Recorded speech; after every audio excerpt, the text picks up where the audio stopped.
Catherine Bernardo, lilipat na nga ba sa management ni Maha Salvador?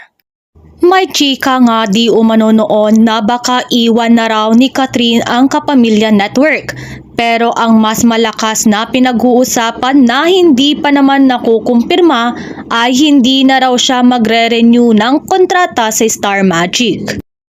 Ang isang inaabagang pasabog ng Crown Artist Management na pinamumunuan nila Maha Salvador at Rambo Nunez ay ang announcement ng mga papasok sa kanilang agency at bago nilang i-manage na talents.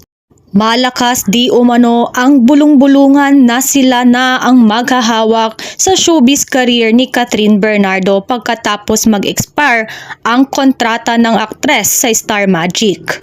Sakaling sumailalim siya sa Crown Artist Management, tiyak na gagawa rin siya ng project sa Kapuso Network.